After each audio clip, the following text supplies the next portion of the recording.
Hi, friends. Welcome to Beautifully Bookish Bethany. This is, I know, a not early scheduled live, but I decided we're going to do this tonight because my day has been a little chaotic. So, in this video, which has been requested, even though I know it's late, we're going to talk about my quarter three of 2023 reading stats and favorite books. Somebody's like checking in the door there. So, anyway, so we're gonna do this. I had mentioned this earlier. Somebody had asked me, "Hey, are you still gonna do Q3?" I forgot to do it, and I was like, "Well, if people still want it, sure, we'll do it." So I have slides for you. We're gonna go through all of that, and it should be fun. We had a couple little surprises this quarter. Hey, Malka. Hi, Lexi. Hi, Tia. Always take a stats video. Love it. Hello, small channel. Hi, hi, hi, everybody. Hope everyone's having a good night. I'm having some tea. I have not written today. I was gonna write, and then I'm tired. Tomorrow. So we're doing this instead, and I've been dealing with other things. It happens. Okay, so let me pull up my slides here. Quarter three update, and then you'll get my big end of year extravaganza in January. It's always like a ton of end of year content in January, which is fun. Hello, welcome. All right.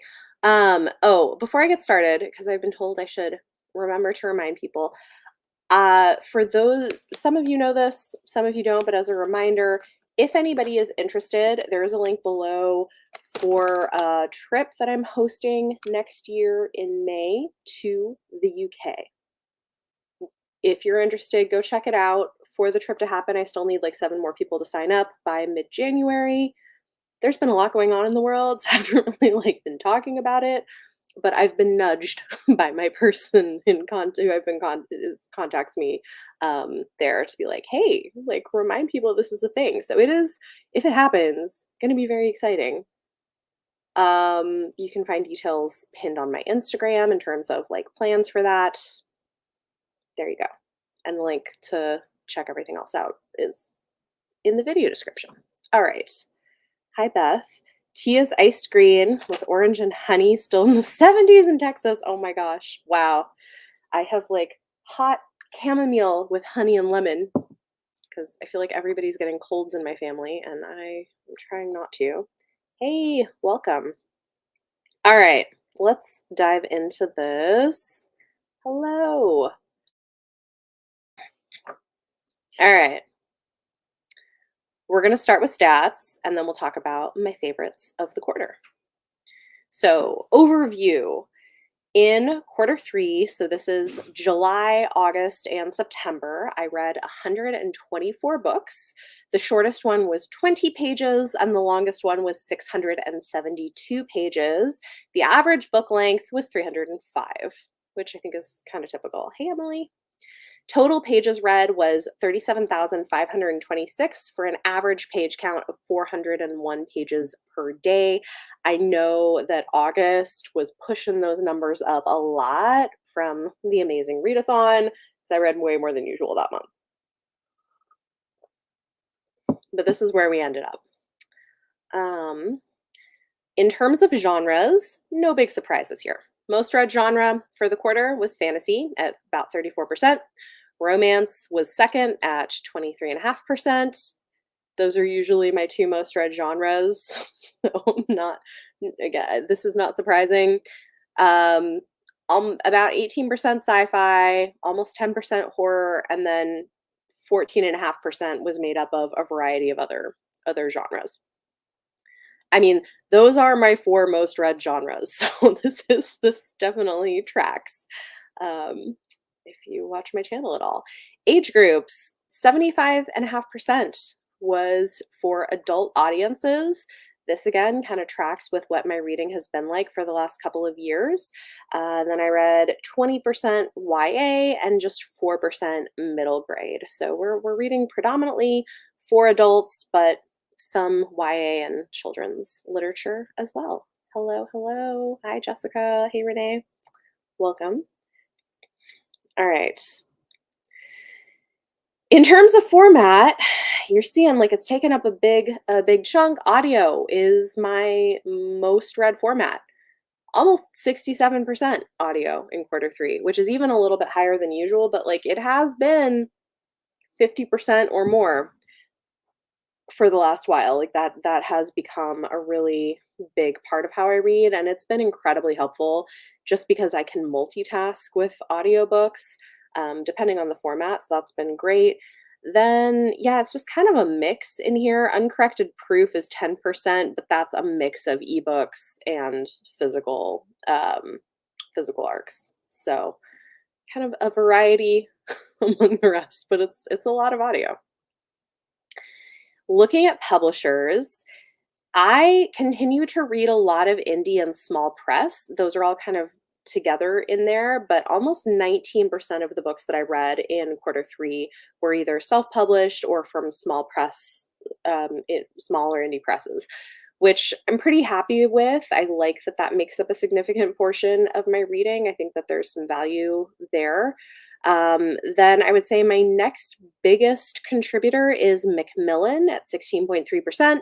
That again, not super surprising. Tor is one of my favorite imprints, and they publish through Macmillan, so that's usually a pretty good sized chunk of my reading.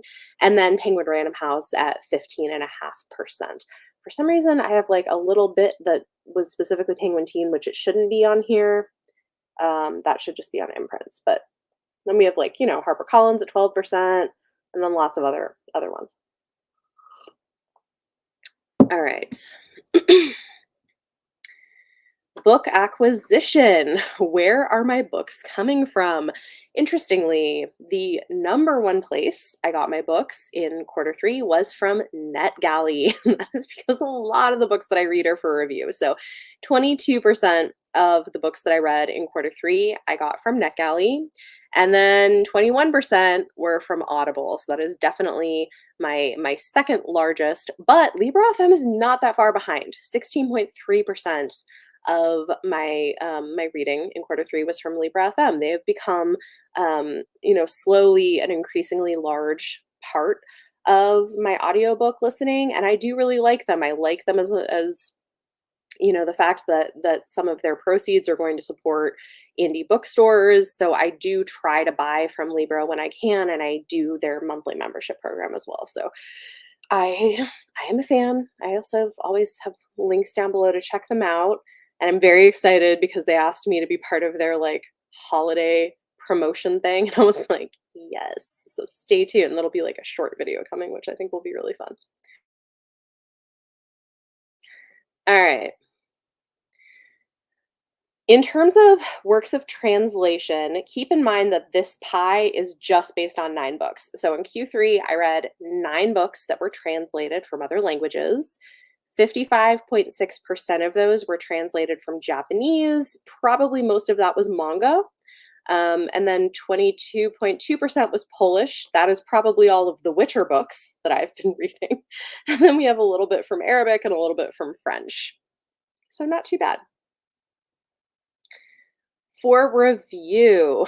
Okay, so 45.5% of the books that I read in quarter 3 were books for review, and that is, yep, that tracks. It's usually like close to 50%, so it's a little bit lower, which I'm not mad about, but a lot of the books that I read are books that were sent to me for review. I read pretty heavily frontlist titles, and that is a major focus for me. All right.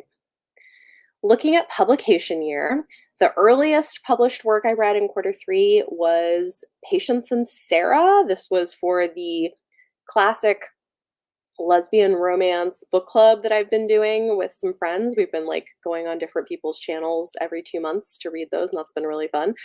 This book came out in 1879, and I think that was the one on my channel. That was the first one we read. So eight.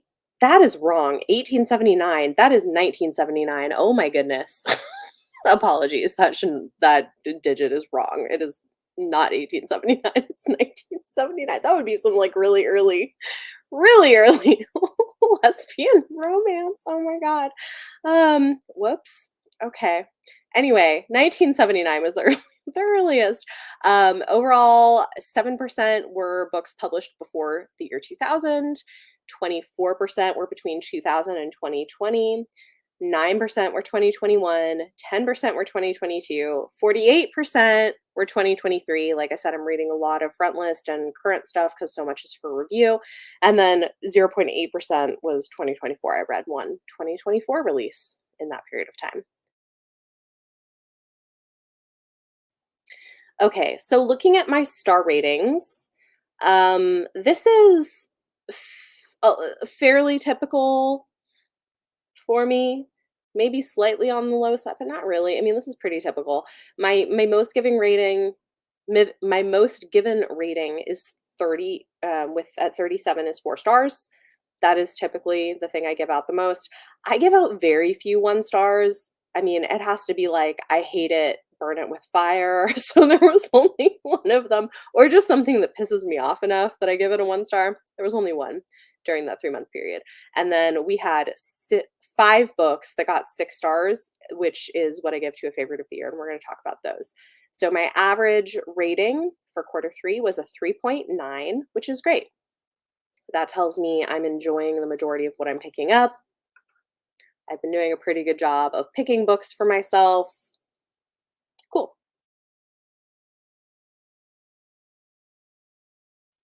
All right. The next set of stats are looking at author demographics, which I track because I think it's interesting. There's some stuff that I talk about every month that are some of my major benchmarks I try to hit because I want to focus on reading diversely. But then for these quarterly updates, I look at a few other things. Which one got the 1 star? That is a really good question. Let me, you know what? I can tell you. Give me a second. Did I block it out? Maybe. Oh, yeah.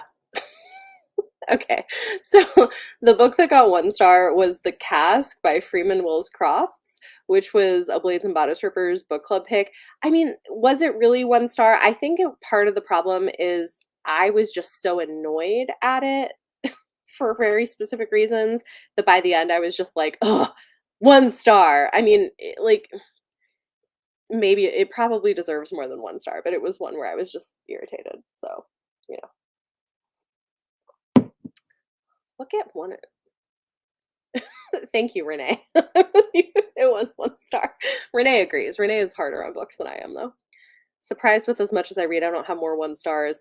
Yeah, I try to curate my reads, or if I'm really hating something, I will often DNF books and just not finish them unless I have to finish it for some reason. So the live show on Mars channel was hilarious. Yeah, those live shows are usually pretty entertaining. We have that quarterly book club, which is pretty fun.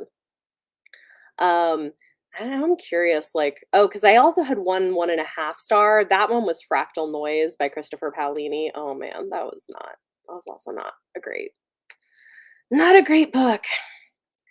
See, I hate to give it.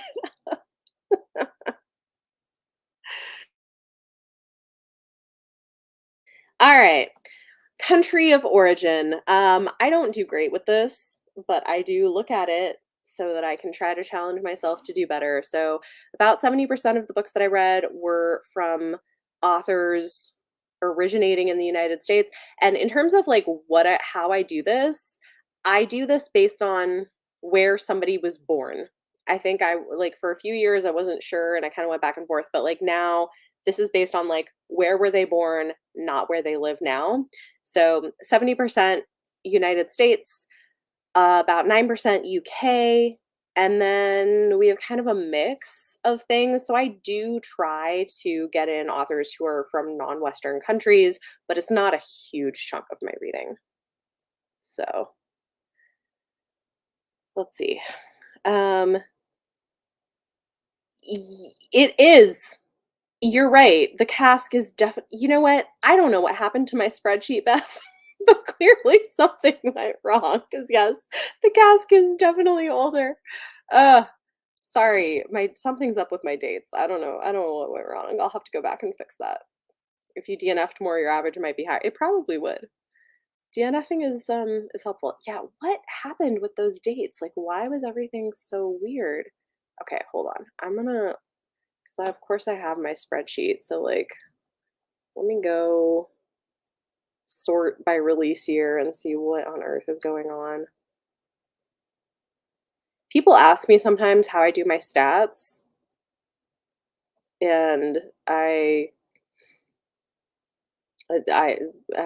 Google Sheets. Oh, what the heck? Okay, y'all. So the year was right, the book was wrong. The earliest book I read was, in fact, published in 1879. I don't know how I ended up writing Patience and Sarah. What happened? Okay. Anyway, the 1879 book that I read was A Lady's Life in the Rocky Mountains by Isabella Bird, which is a nonfiction collection of letters. I don't know what happened, y'all. That was a mess. Okay. That's so weird. Maybe I looked at the wrong thing. Yeah, it was nonfiction. Yes, it was a nonfiction. That was the earliest one. Okay. Race and ethnicity. We are on target here. 50.4% of the books that I read were by Black, Indigenous, and person of color authors, which is great. I'm aiming for about 50%, and that's what we had in quarter three. So that's great. The biggest chunk of that is Black authors at 20.3%, but 11.4 is East Asian. I'd like to see Indigenous be a little higher. It's only 2.4% for that quarter, but hopefully towards the end of the year we can bump that up a little bit. And then in terms of openly queer authors, this is always a pretty high number. My aim is to hit at least 25%. And in quarter three, we ended up with 34.1% of the books that I read were from openly queer authors. Which is why I put no and unknown for the rest, because this is people who may be straight or may not be straight. Some of these are people who are like writing about queer characters, but if they aren't publicly saying that they are anything other than straight, they go into this category because we don't know. And like, no one should be forced to out themselves if they don't want to. And also, they may not, they may be straight. I don't know. Anyway, but that's why that category says no/unknown. Openly trans authors in quarter three, 7.3% of the books that I read were by openly trans authors. Which again, like that, I feel like this year I've been reading a lot more from trans and non-binary authors, and I don't know if it's that more are getting published or that I'm more aware. I don't, but I'm not mad about it. I think that's great seeing those numbers go up a bit. Looking at gender, I always read predominantly from women. This is not surprising. 73% from women. Men but that used to be higher. So 20, about 20% men, just under 6% non-binary or agender. I'm pretty pleased with this. So probably what I'll continue to aim for. Um, in terms of disability, 14.6% of the books that I read were by authors who are in some way disabled, or I'm aware of it. I don't spend a ton of time doing a lot of research, but over time I've gotten to know some authors who are in various ways. And a lot of neurodiverse authors, 19.5%. It's a lot. So it's pretty high actually for quarter three. And this is kind of, I'm using it as an umbrella term to include a range of sort of like kinds of neurodivergences. But yeah, that's higher than usual.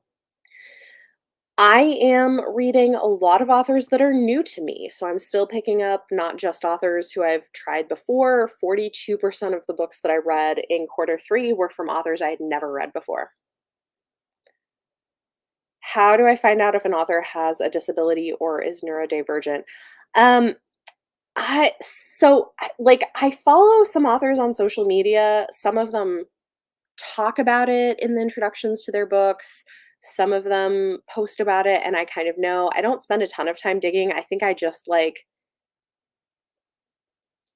I don't know. I feel like I've been in this world long enough and like listened to enough authors have conversations and like post about things that like there's a lot of people that I just know do. Um so I do my best with it. I'm sure there are people I'm missing, but I just do it based on kind of what I know of or what they publicly state on their social media. Yeah, socials and bios, sometimes that kind of stuff shows up. Some people don't want to disclose it, and that's also fine. What do I do for multiple authors? Okay, so if I go back, I'll show you. Hold on. Oh, for gender. So there's like a 0.8% that says both. So that's like, that means we have people of two or more genders writing a book. So that is a category. It's just not that frequent that it comes up.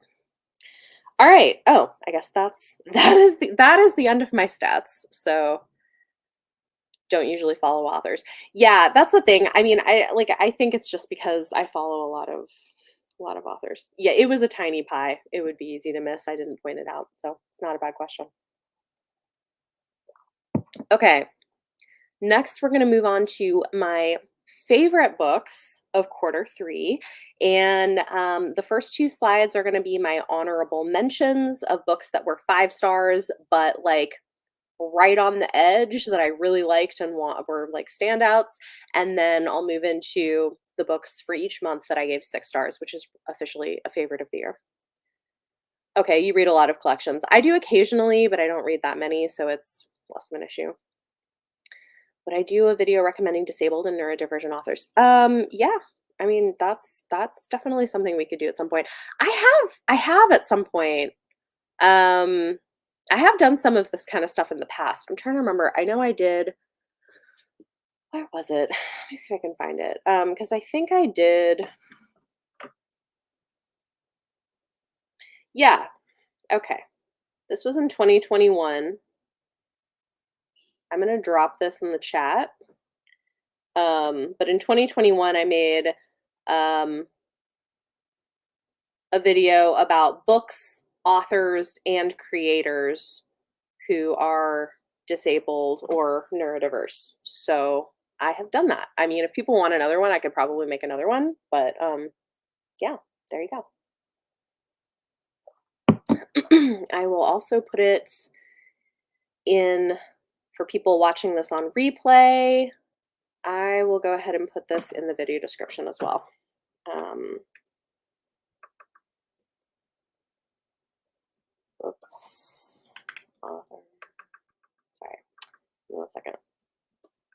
It's like I've been on here long enough. I've probably done most of the things at some point.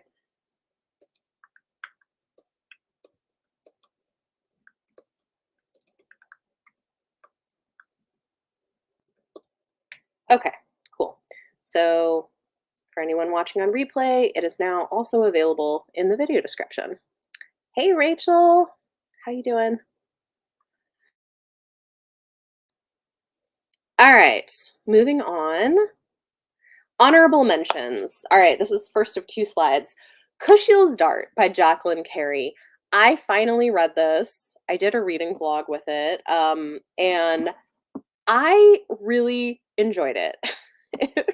I didn't know what to expect. It was one of those things that I had wanted to try for a long time. It had been like, maybe I want to read it. And I feel like I read it at the right time and the right point of my life that it really worked. And her writing is just so beautiful. The political stuff is so interesting.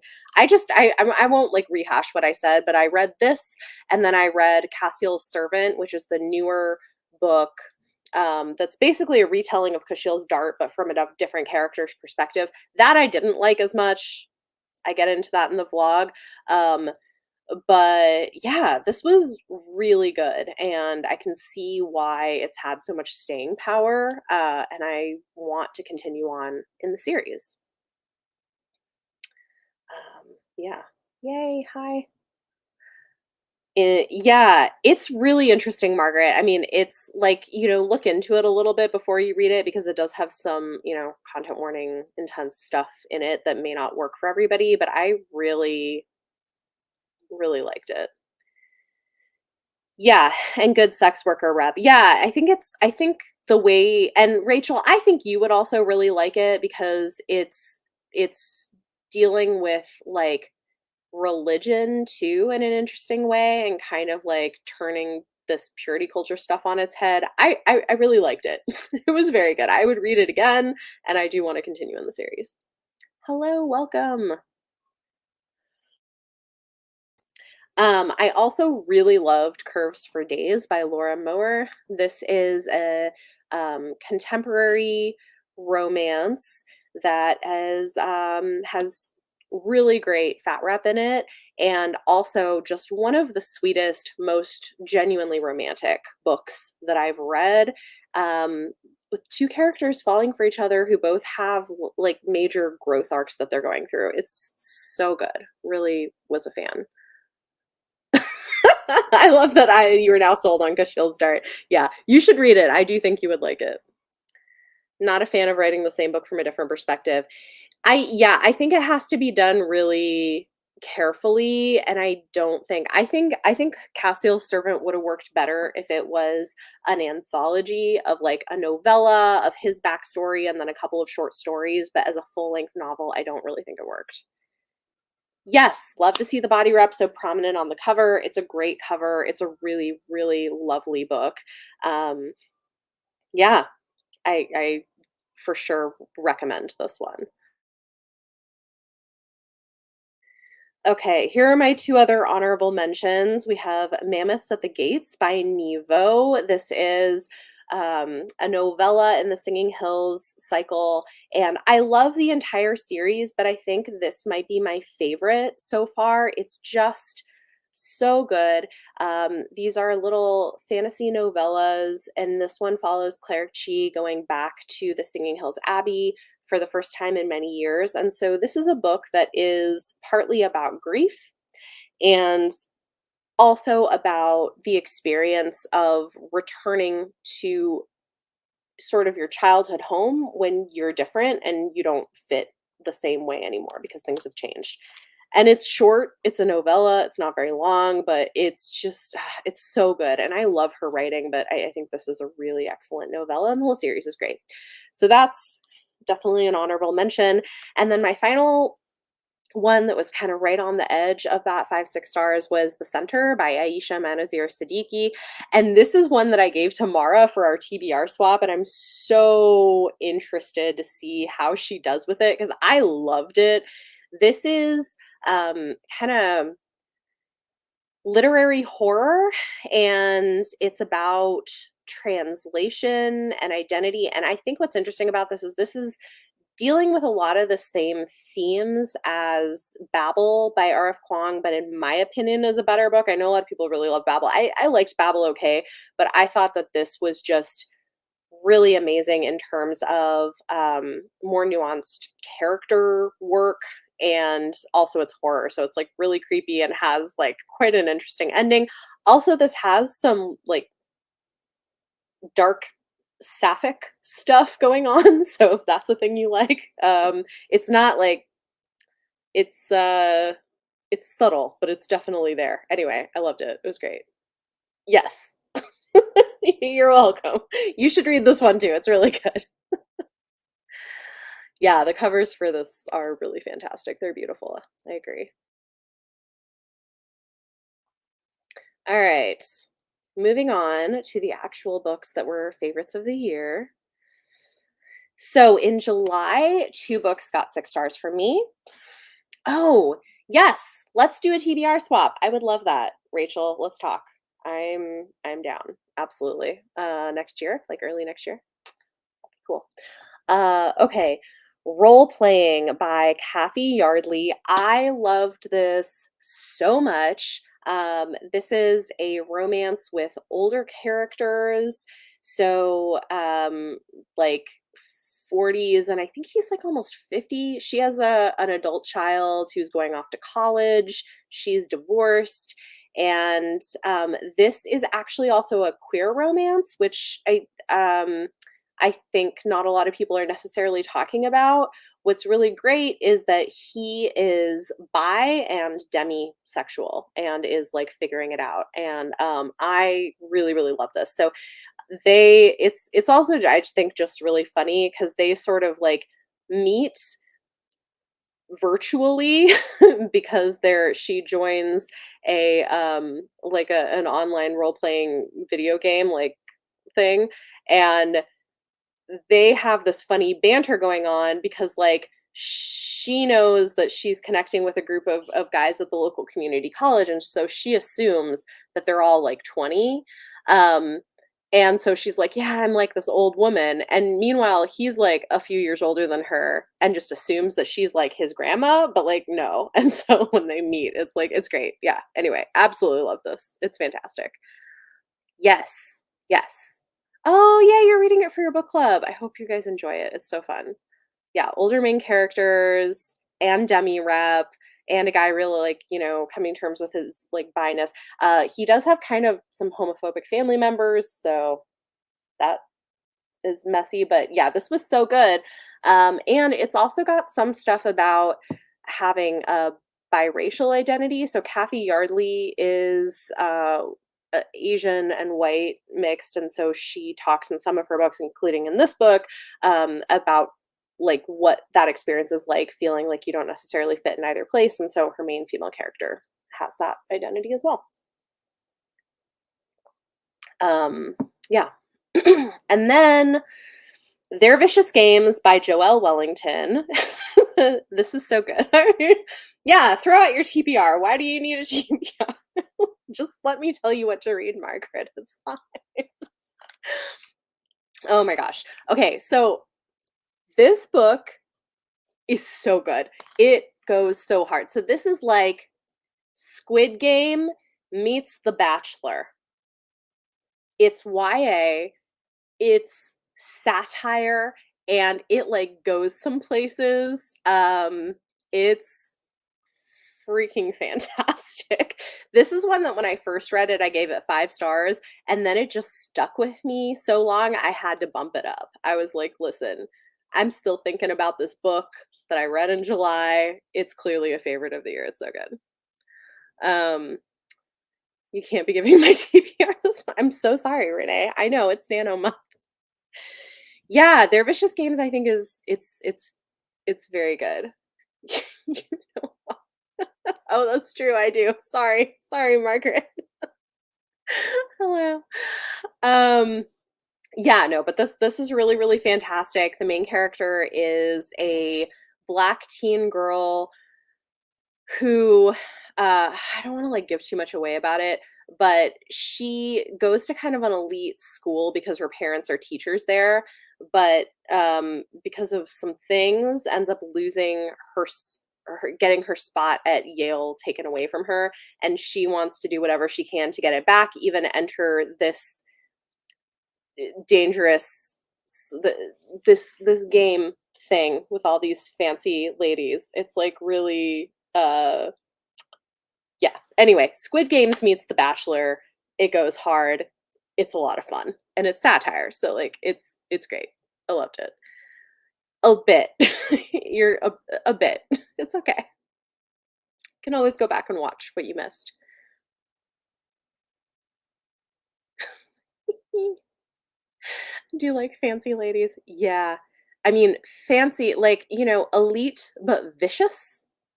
Like, you know, like what if it was The Bachelor, except maybe some girls were going to die in the fight for his heart, you know? But is it really his heart that you want, or is it something else? I don't know. It's great. It's really good. So everyone should go read it. It was really fun. Watch neither of these shows and still enjoyed it. Okay, good.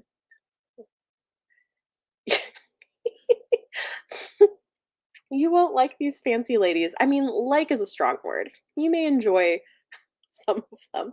Okay, in August, I had 2 books that got 6 stars. The first one was probably my biggest surprise. I definitely did not, um, have on my 2023 bingo card Brandon Sanderson being writing one of my favorite books of the year, but here we are. Yumi and the Nightmare Painter, and I enjoy his books, but they're not usually favorites for me. But Yumi and the Nightmare Painter was so good. I loved it. It was really sweet, really romantic. This is a sci-fi romance about 2 people who live in different places, maybe different planets, who somehow sort of end up swapping bodies and lives in this weird way. It's kind of complicated, but I love it. It definitely is taking inspiration from manga in terms of the art style and like Asian inspired culture in the book. But I really really love this. It's a very sweet romance. It's really well developed, but also the wider world is really interesting. So I was a huge fan of this, and it definitely took me by surprise. Yes, it is a standalone. I think there is a character who is a character who shows up in a bunch of other books in the Cosmere, which is his like wider universe of things, but you do not have to have read anything else to read this. So, yes, it is a standalone. True story. None of those bachelors would be worth dying over. It's true. And then let's see, what do we have? Yumi was a favorite. Yes, it's a standalone with Easter eggs. Yeah. What's the difference between 5 and 6? So a 6 star is something where I would say that it was one of my favorite books of the year. And I like, is there a specific thing I can tell you that bumps it between them? It's like it can be one of a couple things. It can be that like I come out of it and it like I loved it. I had an amazing experience. There's something about it that just feels like, yes, this is definitely a 6 star, or this is clearly one of the best things I've read all year. Or it can be a book that I think is really, really good. Like uh the last one I was talking about, Their Vicious Games, was like this, where it started as a 5 star and I just kept thinking about it. And like a couple months later I was still thinking about it and I was like, okay, that was like definitely also deserves to be on this list. So it's a vibe like, more than something specific. Sounds similar to a popular anime movie. Yeah, I mean it's possible. I know he said he took some inspiration for some things. Just got started in the Cosmere with Elantris. Okay. Yeah. You don't have to have read like you don't have to have read anything else to read this, but it's a romance and it's really cute. Nona the Ninth by Tamsin Muir. I loved this so much. I love this whole series, but I maybe this is a controversial opinion because it seems like there's a lot of people who didn't like Nona as much, but I love Nona. She's like, oh, I love her so much. And then I absolutely love the way that Tamsin Muir like does things you don't expect in the second half of her books and opens up the world in ways and makes connections that you're not expecting. I just think this entire series is brilliant and I love it a lot. So, yeah. Have I ever bumped a 4 star or lower to a 6 after it couldn't leave your head? Um, I don't think so. No. I think once maybe a 4.5. But usually it's like it's a book I have bumped up a 4 star to higher, like, later on, or other things, like, I've changed sometimes if I sometimes I'll change ratings later on if, like, something just keeps sitting in a different way, but yeah, I don't think it's ever been a 4 star that would jump that high. It's usually, like, at least a 4.5 and usually a 5 and, like, a high 5 that just keeps kinda sticking with me. If I were fighting for a bachelor, it wouldn't be, but I just there you go. That's so funny. Alright, and then lastly, in September, I had one, and I am just trash for Octavia Butler, y'all, Wild Seed. Like, this is my second Octavia Butler of the year that's gone on this, but I just, like man, her books work for me. They're weird, they have some weird stuff in them sometimes. Wild Seed definitely has some out there things, but it's really I just think the way that she plays with different ideas is so fascinating. I love the way her brain worked and um yeah. So this is wasn't what I was expecting because it's sci-fi, but it's set in the past. Um and it's like immortal humans who are very morally gray at best to not even gray people, but then intersecting with the history of the African slave trade and racism in the United States and like dealing with issues of passing and just a lot. There's a lot happening in here. There's a lot of layers to it. And I just think her books are brilliant. So I was a fan of this, but I get that it yeah, I don't know that I would start with this. So yeah. Um you enjoyed book club at least. Yeah. Book club's always fun, even if you didn't love the book. I agree with this. Some fans might say they need to read other things. Things they say are spoilers won't register unless you're looking. I completely agree with that. Yeah. Yeah, I really don't think you need to read anything else to read Yumi. Mm. Okay. And oh yeah, I forgot I did this. So just out of curiosity, because I was like, well, let me look at the stats of what are the books that made my favorites list for quarter 3. Two of these were books that I had for review. So those were Their Vicious Games and Nona the Ninth. Two of them were romance. Three of them were speculative. Three of them were queer, and three of them were from Black, Indigenous, or person of color authors. So I just thought that was interesting. And yeah, that's it. That's my stats and my favorite books. There have been some really good ones. So I hope y'all will go and check them out. It's always fun to get to like gush about stuff, especially since I know some of these are not things as many people are talking about. And I feel like people should know about them. So yeah. Thanks everybody for hanging out. If you have any questions, let me know. And I'm trying to think. I've seen everybody's comments on, and I am going to be doing later this week that holiday gift giving guide, um, answering your specific requests. I don't know that I'll get to all of them because there were a lot of them, but I'm working on it. And so that'll be coming as a live stream as well, which I think will be kind of a fun way to do a gift guide. So stay tuned for that. And yeah, hopefully tomorrow I can get back on doing some more writing. So yeah, we'll definitely pick up role playing. Awesome. Yay. All right. Cool. Yeah, yeah, a bit. It's okay though. Yes, that's right. Happy Thanksgiving to people celebrating in the United States. And or Indigenous Peoples Day too, I think is like what we're also celebrating. So I don't know what everybody's doing for that, but it's next week. So if you need to prepare, it's very soon. Okay, well, thanks everybody. I hope you all have a great night, and I will see you next week. Bye.